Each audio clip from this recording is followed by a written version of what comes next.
Welcome to today's tutorial on the capabilities of Compumedics Neuroscan's MicroMagLink system, as well as the associated software, the Curie Neuroimaging Suite.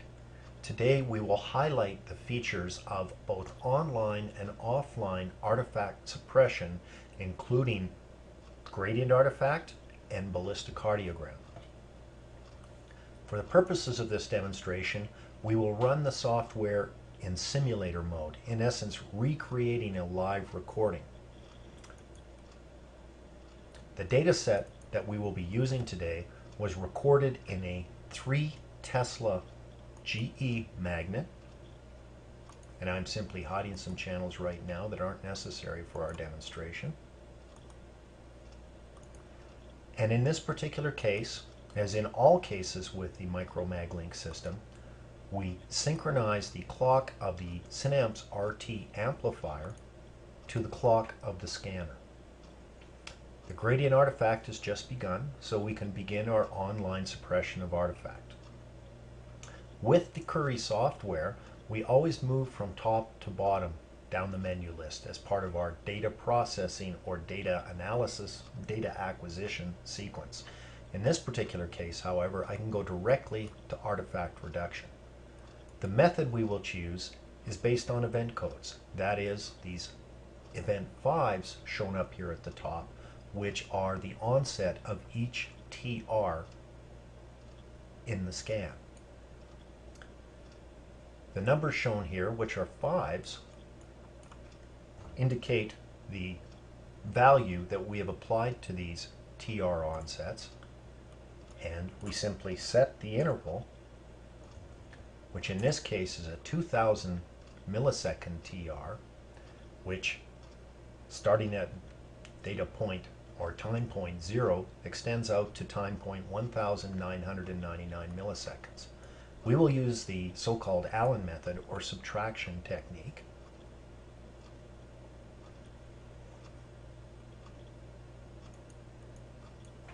Oh, and pardon me for a moment. I'm moving back to my other window here. So let's go back to event codes. Event 5, 0 to 599. And we select the number of averages that we want as 10. And we begin the subtraction. We can see the number of events being added in the filter add up, and as that happens we can see the data start to get, the artifacts start to become increasingly more suppressed. And we'll give it a moment until that is complete.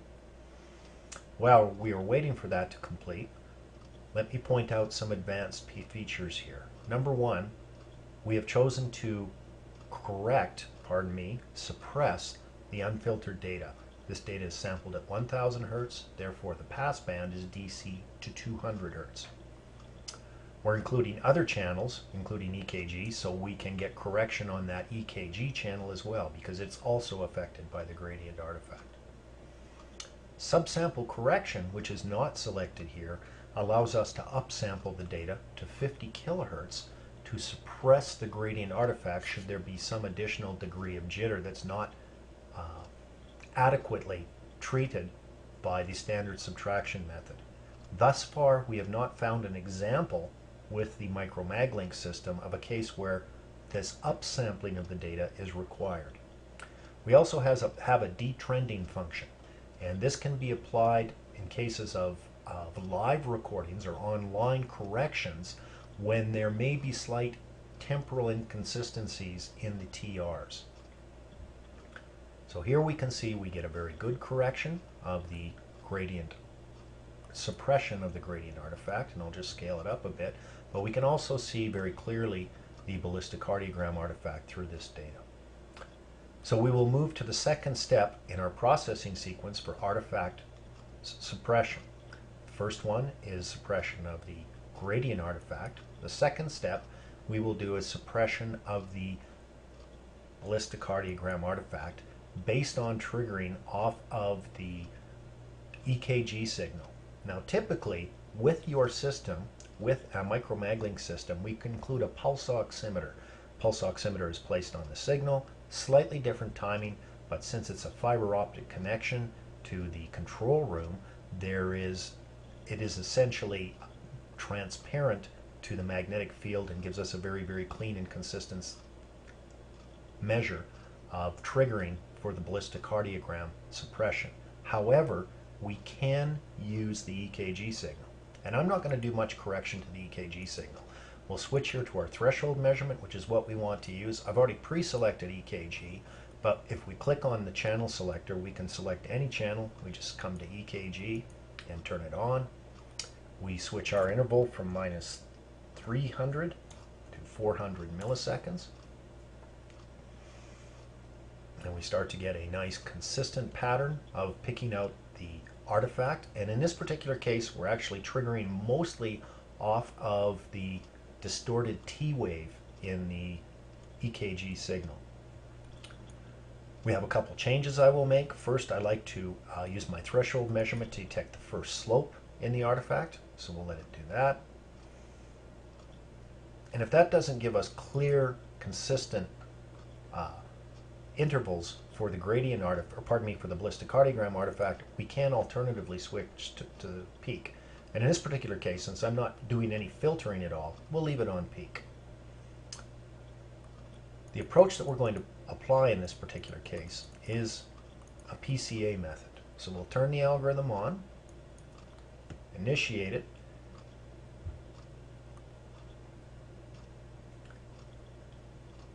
and I'm going to switch it off for one moment. We'll switch it back on, and we can advance up here, and we are now getting a very, very clean and clear suppression of the ballistocardiogram artifact. I'm using 3 components, and here we've just switched from a situation where we've gone from eyes open into an eyes closed state where we can see very, very clear alpha.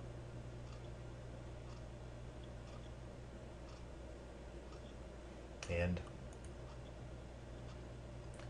a nice suppression of the BCG artifact as well for online. When we are in the second stage of artifact suppression, again, we must be careful how many components we apply for the PCA analysis. If we move it up to 5 components, yes, we will get a better suppression of the BCG, but what you can also see is we start to suppress our signal of interest, which is alpha. Typically, with a ballistocardiogram artifact, 2 or 3 components are consistent, are sufficient to get a good BCG suppression. Sometimes we need to go to 3 components to correct those mastoid channels, which have a tendency to be a little higher in their level of BCG artifact. Once again, I just want to reiterate that this is a DC to 200 Hertz recording. This little interval of loss of suppression is due to the fact that in the middle of this data file we had one TR that was 1,999 milliseconds in length and not 2,000 milliseconds.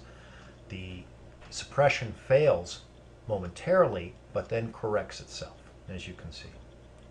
The last feature I'd like to show you is filtering of the data. As I've mentioned previously, we are not filtering the data at this point in time. However, we can turn filtering off to some kind of a user-defined interval. In this case, this is DC to 70 Hertz. I'm going to shut off the high-pass filter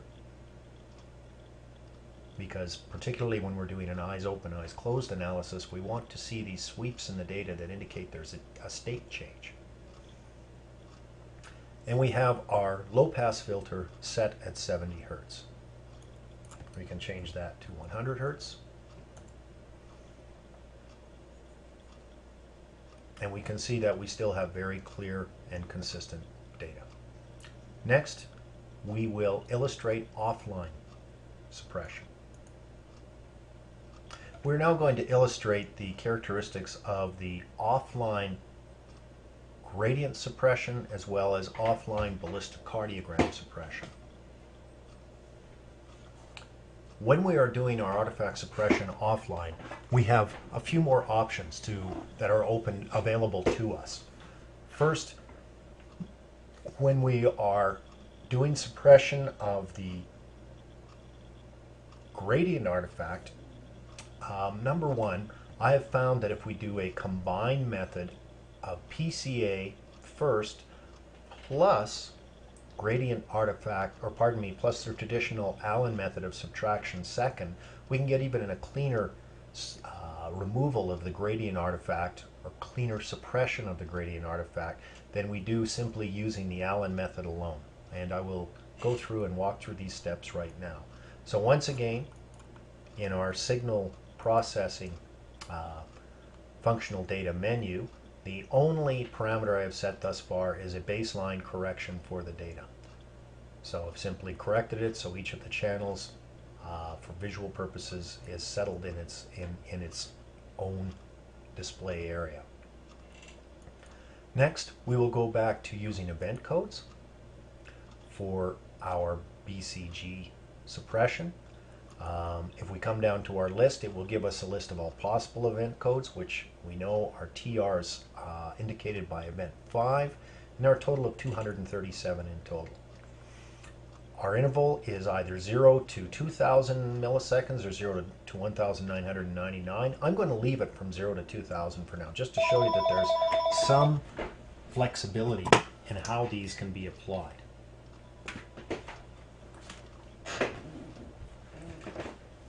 So we have our interval set from 0 to 2000 milliseconds. In this case, I'm going to apply a PCA method to take off the largest peaks in the artifact. So we'll turn that on, and we are going to apply it globally to the data.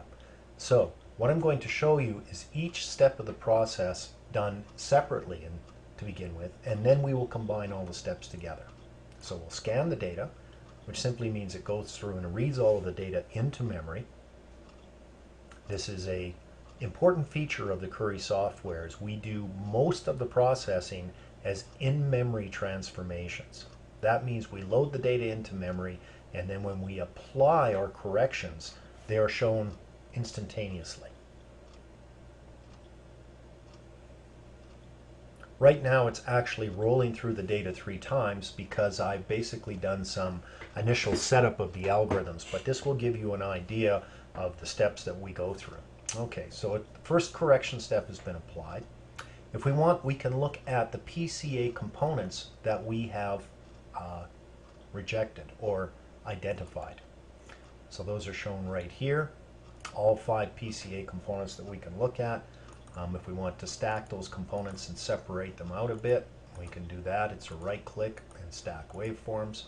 And we can scale them down a little bit, and we can see the size and amplitude of those components as we move through the data. Clearly though, these are fairly distinguishable and consistent, certainly the first 4 components and the 5th as well from working with this data, are all related to the gradient artifact.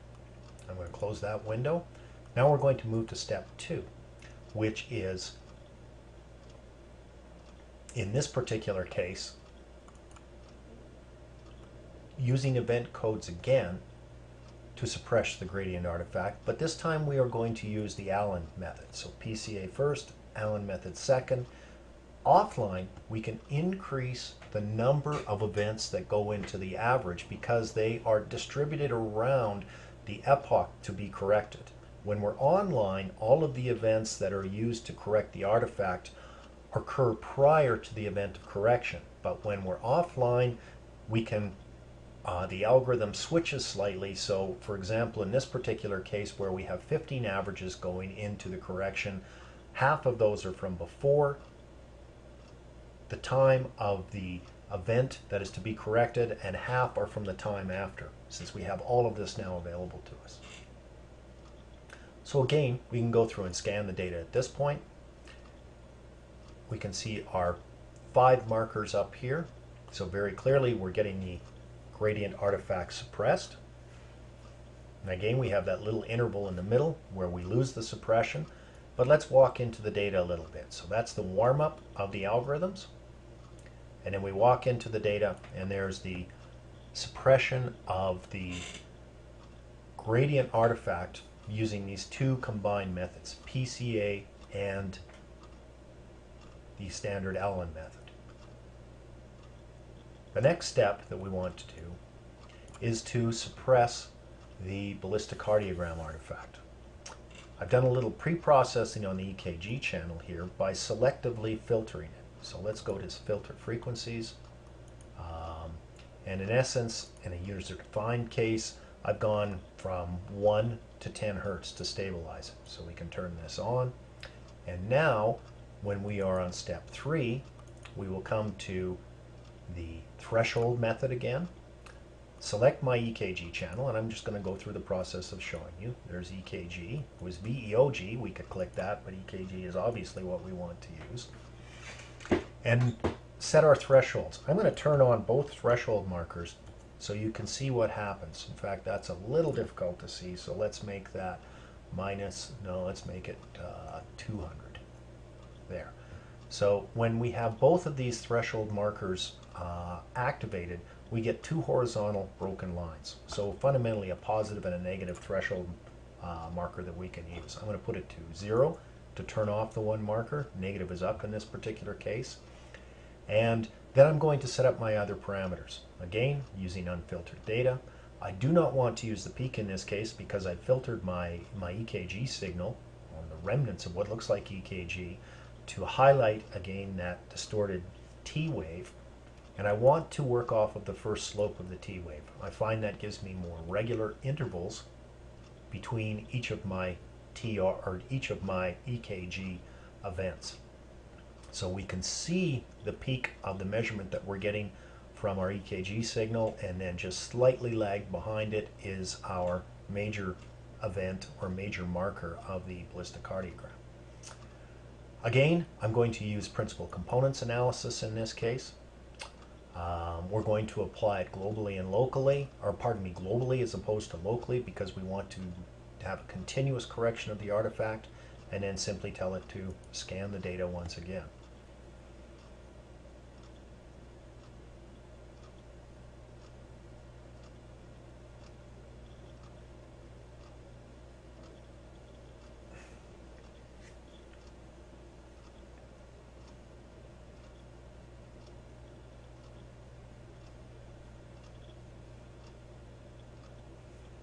The correction is applied automatically, and we can see that compared to not having the reduction algorithm applied versus having it applied, we get a very nice correction using 3 components. We'll go to 2, to 1, and back to 0.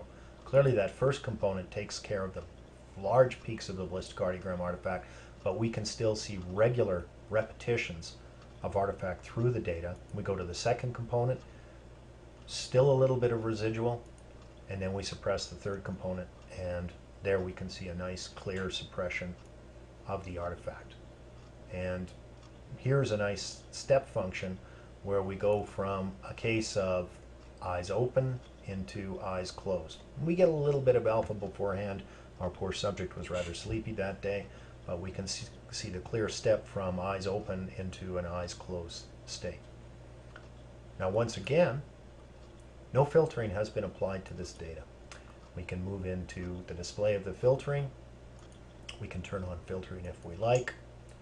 There's 1 to 70 hertz. I'll turn the high pass filtering off, and there is DC to 70 hertz, DC to 100 hertz.